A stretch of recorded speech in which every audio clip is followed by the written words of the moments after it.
جی Adeela Kazmi from Chakwal. جی جی عدیلہ بتائیے کیا سوال ہے آپ کا؟ جی میرا کوشچن سرسری آپ سے ہے۔ کوشچن میرا یہ ہے کہ تصوف میں فنا اور بقا کے بیچ کا جو فرق ہے وہ قرآن مجید کی نظر میں کیا ہے؟ ٹھیک ہے، زریاب صاحب سے بھی ہم اس کا جواب لیں گے۔ آفتاب صاحب آپ فرما دیجیے۔ بسم اللہ الرحمن الرحیم۔ یہ بڑا عام کوشچن ہے تصوف، روحانیت اور جو سلوک کی راہ ہے اس کے اوپر۔ راہ سلوک اصل میں بنیادی طور پہ اللہ اور اس کے رسول صلی اللہ علیہ وسلم کی تعلیمات کے سامنے سر بسجود ہو جانا ہے، یعنی ان تعلیمات کو بندہ اس انداز سے لے کہ وہ اس کے ظاہر پہ بھی لاگو ہوں اور اس کے باطن پہ بھی لاگو ہوں۔ فنا کی وادی دراصل یہ نہیں ہے کہ بندہ اپنی ذات کو یا اپنی شخصیت اور جسد کو فنا کرے، بلکہ اپنی خواہشات کو فنا کر دے، اپنی آرزوؤں کو فنا کر دے، اپنی تمناؤں کو اللہ اور اس کے رسول کے رضا کے سامنے فنا کر دے۔ جو اللہ کا حکم ہے، جو اللہ کے رسول اور شریعت کا حکم ہے، بس اس پہ وہ گامزن رہے، گویا اس نے اپنے نفس کو فنا کر کے اللہ رب العزت کے حکم کو باقی رکھا ہے۔ جب انسان یوں اپنی خواہشات سے فنا ہو جاتا ہے تو اصل میں بقا پھر ہی شروع ہوتی ہے۔ بقا کیا ہے؟ باقی اللہ کی ذات ہے۔ کل من علیہ فان ویبقی وجہ ربک ذو الجلال والاکرام۔ اللہ رب العزت نے فرمایا ہر شے فنا ہونے والی ہے، اور اگر کوئی چیز باقی رہنے والی ہے تو اللہ رب العزت کی ذات ہے۔ جو شخص اپنی ذات کو، اپنی انا کو، اپنے نفس کو، اپنی خواہشات کو اللہ کی مرضی کے تابع کر کے اسے فنا کر دیتا ہے، اسے اللہ کی اس بقا کا فیض نصیب ہو جاتا ہے۔ اور بقا کا فیض یہ ہے کہ وہ شخص پھر اس دنیا سے چلا بھی جائے اس کی تعلیمات باقی رہتی ہیں، اس دنیا سے چلا بھی جائے اس کے فیوزات باقی رہتے ہیں، اس دنیا سے چلا بھی جائے اس کے اسرار و رموز باقی رہتے ہیں۔ اور وہ لوگ جو اللہ کی محبت میں فنا ہو جاتے ہیں اور سلوک اور تصوف کی راہ میں فنا فی اللہ ہو جاتے ہیں، اللہ رب العزت ان کو باقی ایسے رکھتا ہے فَاذْكُرُونِي أَذْكُرْكُمْ وَاشْكُرُوا لِي وَلَا تَكْفُرُونَ، کہ بندے تو زندگی میں میرا ذکر کرتا رہے، میرے ذکر میں فنا ہو کے زندگی گزار۔ جب بندہ فنا فی ذکر اللہ ہو جاتا ہے، پھر وہ دنیا سے جاتا ہے تو اللہ فرماتا ہے اذکرکم، اب میں تیرا ذکر کروں گا۔ پھر وہ 1000 سال گزر جاتے ہیں، آپ دیکھتے ہیں حضور سیدنا غوث العظم کی تعلیمات آباد رہتی ہیں، وہ ہزاروں سال گزر جاتے ہیں۔ محترمہ نے جو سوال کیا تھا نا ورشپ کا اور سلیوری کا، یہ بالکل وہی کانٹیکسٹ ہے جی، اس کے حوالے سے بھی وہ بڑا اہم سوال تھا کہ ایک عبادت کیا ہے اور غلامی کیا ہے، ورشپ کیا اور سلیوری کیا ہے۔ دیکھیں اللہ رب العزت نے ہماری تخلیق کا ایک مقصد بیان فرمایا وما خلقت الجن والانس الا لیعبدون، ہم نے انس و جن کو اس لیے پیدا کیا کہ وہ ہماری بندگی اختیار کریں۔ اب بندہ عبد غلام کو کہتے ہیں، مگر یاد رکھے دنیا کی بندگی، دنیا والوں کی عبدیت یا غلامی اور اللہ کی عبدیت اور غلامی میں بڑا فرق ہے، بہت فرق ہے۔ دنیا والوں کی غلامی یہ ہے کہ ہم اپنے چند تھوڑے مفادات کے لیے کسی کے سامنے سر جھکا لیتے ہیں، یا کوئی اپنے مفادات کے لیے ہمیں اپنا غلام بنا لیتا ہے۔ اگر ہم وہ کام نہ کریں، اس کی فرما برداری نہ کریں تو وہ اپنی غلامی اور نوکری سے ہمیں نکال دیتا ہے۔ مگر رب کا جو بندہ بنتا ہے، آپ اس کی شان کرم دیکھیں، اس کی شان معبودیت دیکھیں، اس کی شان مالکیت دیکھیں کہ وہ ہمیں بندگی کے لیے راستہ دکھاتا ہے۔ مگر کوئی شخص اس کی عبدیت اور بندگی میں نہ بھی آئے، 100 نافرمانیاں بھی کرے، اللہ رب العزت اس کی زندگی کا حق نہیں چھینتا، اس سے رزق نہیں چھینتا، اس کو عزت عطا کرتا ہے، پردے ڈالتا رہتا ہے کہ ہو سکتا ہے کسی وقت بندہ میری بارگاہ میں پلٹ کے آ جائے۔ اور دوسری بات یہ ہے کہ اللہ کی بندگی یہ ہے کہ بندہ اس کے ڈر سے اس کی عبادت نہ کرے، بلکہ شوق سے، رغبت سے اس کی عبادت کرے۔ بندہ اس کی عبادت اس لیے کرے کہ وہ اس لیے معبود ہے کہ وہ خالق ہے، مالک ہے، سجدہ اسی کا حق ہے، چونکہ وہ ہم سب کو پالنے والا، ہم سب کو پیدا کرنے والا ہے۔ تو جب اس تصور سے عبادت ہوتی ہے تو یہ بندگی سے نکل کر آزاد لوگوں کی عبادت بن جاتی ہے۔ کیا بات ہے۔ تو اس میں ایک قول مولا علی المرتضیٰ رضی اللہ تعالیٰ عنہ کا بڑا اہم ہے۔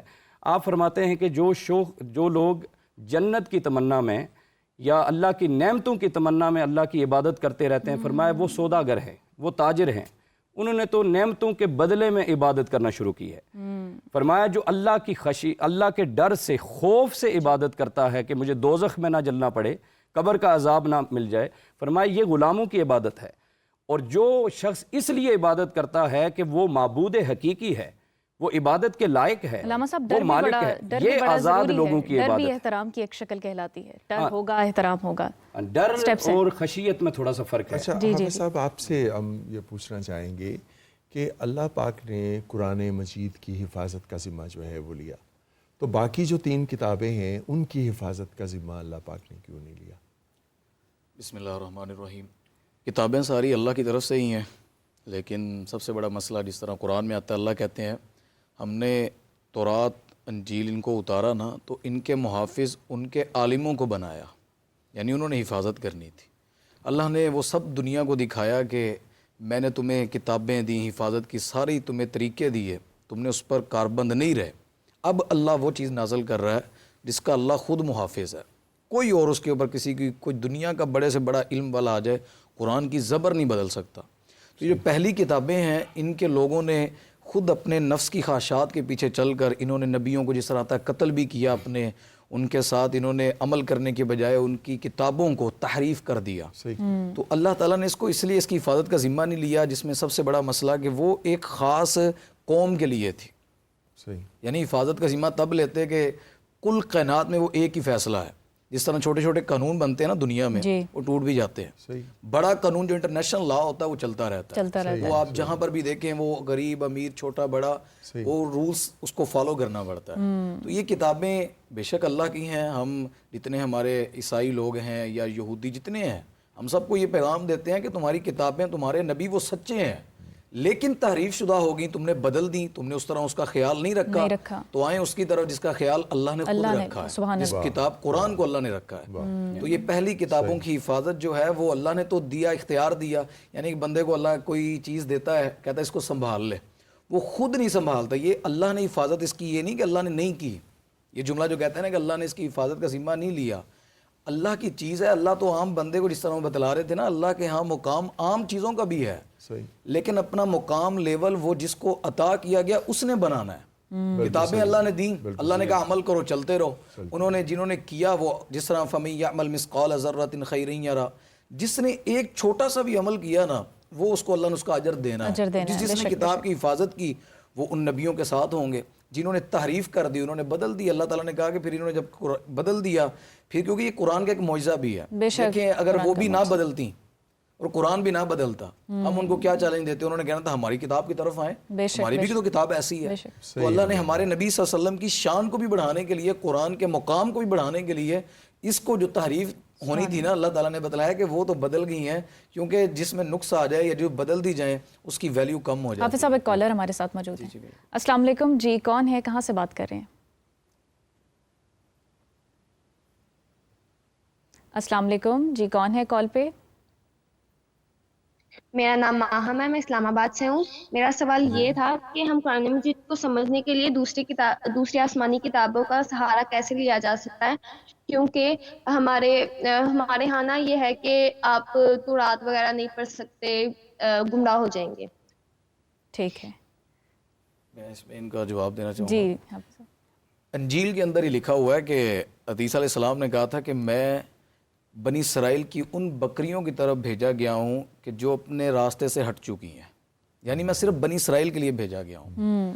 قرآن کی جو آپ سمجھتے ہیں نا کہ جو کہتے ہیں ان کتابوں سے کیوں نہیں لے سکتے، اب مجھے بتائیں کہ جو چیز آپ کو پتہ ہو کہ اس میں ڈبل مائنڈڈ ہے، اس میں نقص ہے، اس میں کنفرمیشن نہیں ہے صحیح کہ یہ صحیح چیز ہے، اتھینٹک کہ نہیں ہے، اور ایک چیز بالکل صحیح ہے، تو آپ اس کو جب شامل کر دیں گے نا تو چانس ہوتا ہے کہ آپ اپنی اصل بھی ضائع کر دیں گے. عمر رضی اللہ تعالیٰ عنہ صحیفہ پڑھ رہے تھے تورات کا، تو نبی پاک صلی اللہ علیہ وسلم پاس کھڑے تھے، تو دیکھا تو نبی پاک صلی اللہ علیہ وسلم کا چہرہ سرخ ہو گیا.